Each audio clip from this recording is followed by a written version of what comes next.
Hey there. Today, we're jumping into a really fantastic book called How to Be a Hero to Your Kids by Josh McDowell and Dick.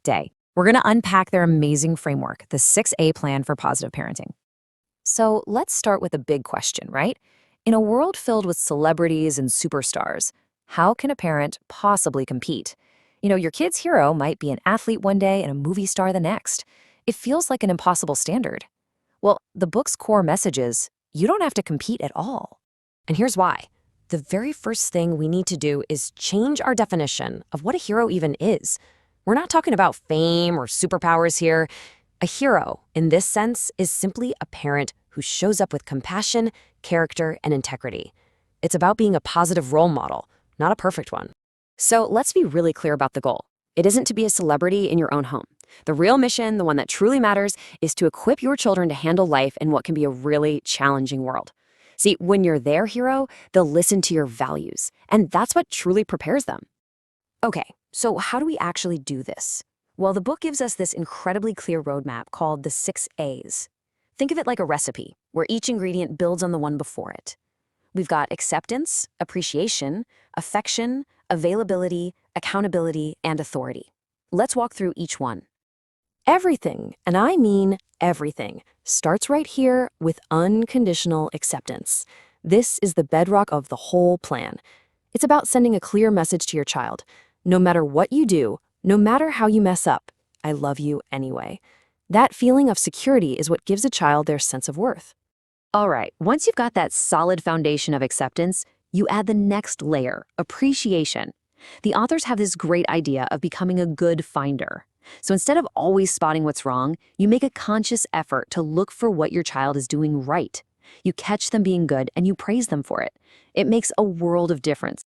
And then you season all of that with genuine affection. This is the warmth, It's the hugs, the kind words, the pats on the back that make your acceptance and appreciation feel real and tangible to your child. It's kind of like the glue that holds these first steps together. Now, this quote from the book really hits home why all of this has to be the real deal.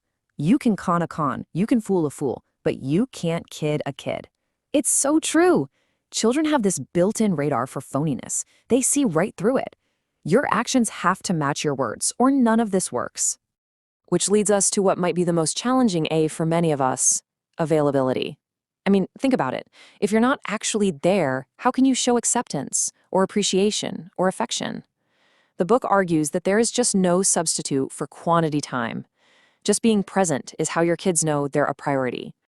Next up, we build the structure of the relationship with accountability. And this is really interesting because it's a two-way street.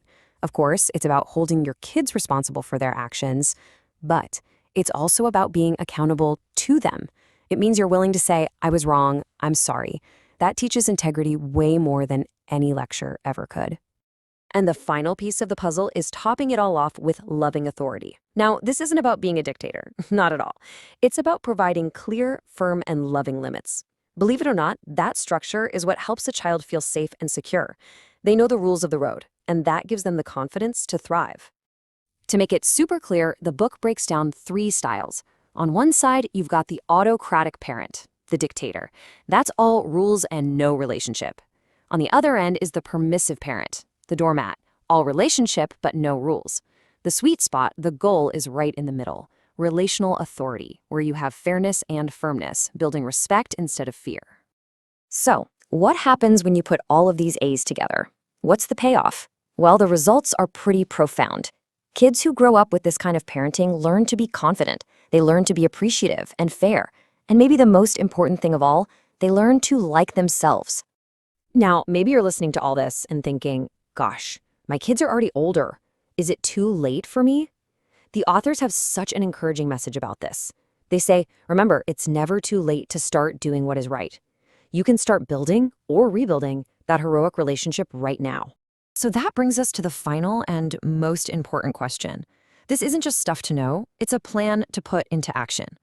As you look at these 6A's, acceptance, appreciation, affection, availability, accountability, and authority, which one jumps out at you? Which one can you start putting into practice today?